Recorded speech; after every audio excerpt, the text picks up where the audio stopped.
Georgetown Public Hospital Corporation rues the multi-million-dollar loss caused by this morning's early fire, which destroyed both psychiatric wards and the outpatient facility. The Guyana Power and Light says it is addressing the constant and prolonged blackouts of recent that may have been caused by distribution shortfalls. And former PNC Minister of Economic Development and Ambassador to Brussels under the PPP government, Dr. Kenneth King, has been laid to rest. The details of these and other stories, business news, eye on the judiciary, and of course the latest sporting action in the Diamond Mineral Water and NCN Sport News after these.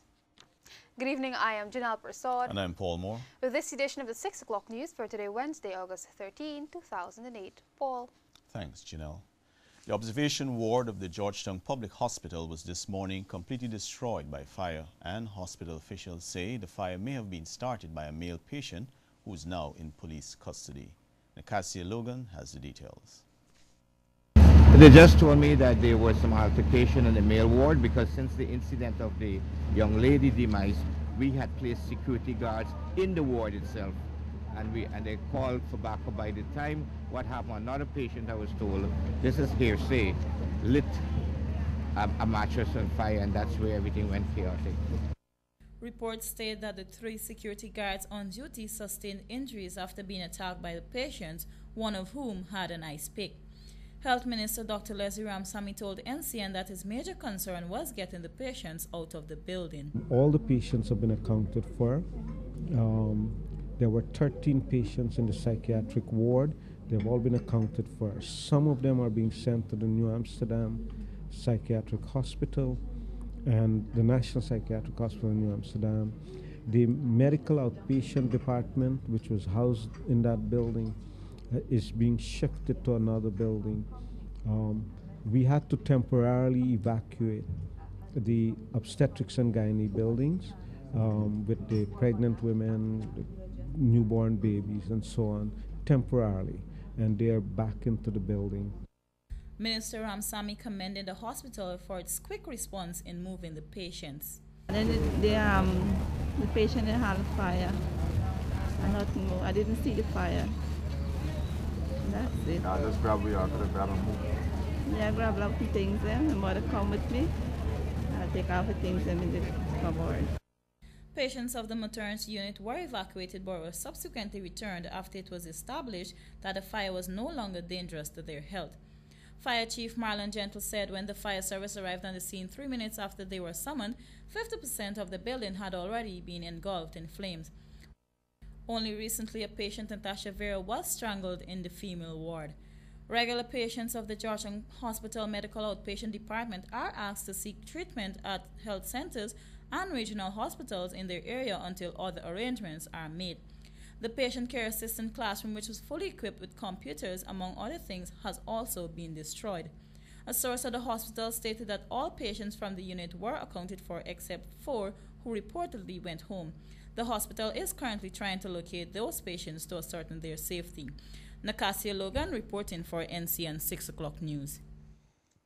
Guyana is among 18 Petro-Caribbean countries to benefit from a $2 million grant from Venezuela to assist with tackling the rising cost of living. The country's Agriculture Minister Elias Howa made the disclosure at the first meeting of the Technical Executive Secretariat of Petro-Caribbean held in Cuba. Here are details.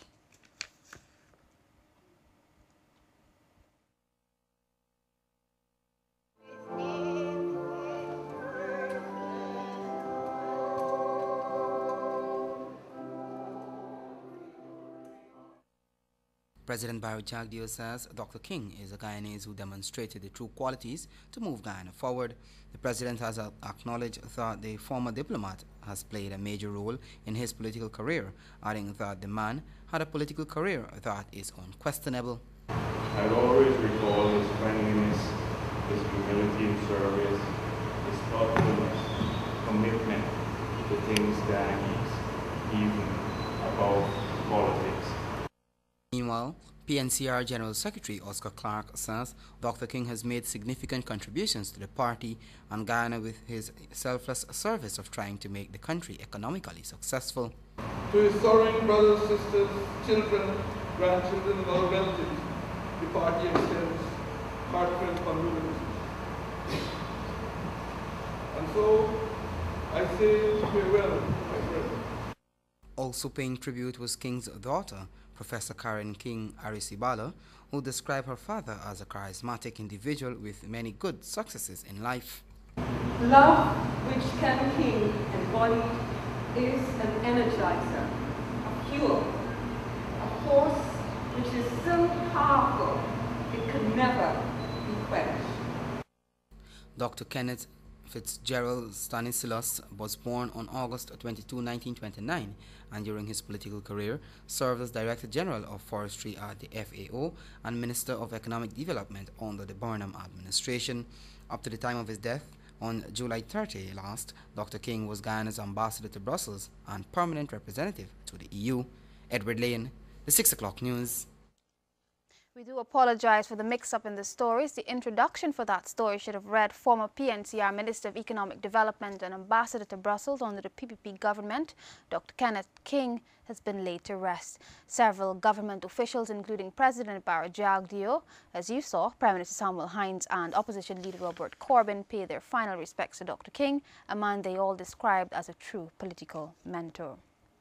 Well, some areas have been experiencing frequent and prolonged blackouts, and last evening there was almost a complete shutdown in most parts of the city.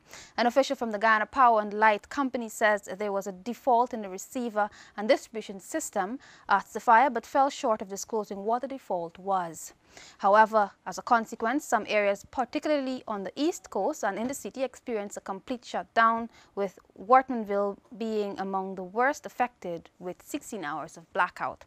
However, the official says the default was rectified today, but almost stated that the power company is also upgrading their maintenance systems, and this has been a contributory factor. Power was restored to some of the affected areas earlier today, but areas such as Meadowbank Gardens and Gaia Gardens are still out of power up to late this afternoon. We now bring you the story we promised on the Petro-Caribe deals. Grant is expected to buy fertilizer for farmers as member states work on formulae and initiatives to deal with the rising cost of food. Venezuela's Agriculture Minister Elias Howard says they have decided to assign an initial $2 million to each Petro-Caribe member for the joint purchase of fertilizer for the most urgent needs of the coming planting season. The Technical Executive Secretariat of Petro-Caribe is expected to design and recommend a treaty of food security in the member states. It is also responsible for the establishment of mechanisms to manage an oil fund created in the framework of the Petro-Caribe initiative. The fund will be used in the production of food and in integral agricultural development plans in member countries as part of a strategy to face the current world food crisis. The Petro Food Initiative, which was announced at the end of last month, will be financed through the proceeds from the sale of oil. The fund is largely backed by a Venezuela promise to donate 5 US cents for every barrel of oil sold at a price above $100 US. It is expected to provide 400 to 500 million US dollars for farm development and other projects in South America and Caribbean countries. Venezuela, under the Petro-Caribe plan, will provide oil to member states at preferential terms and prices.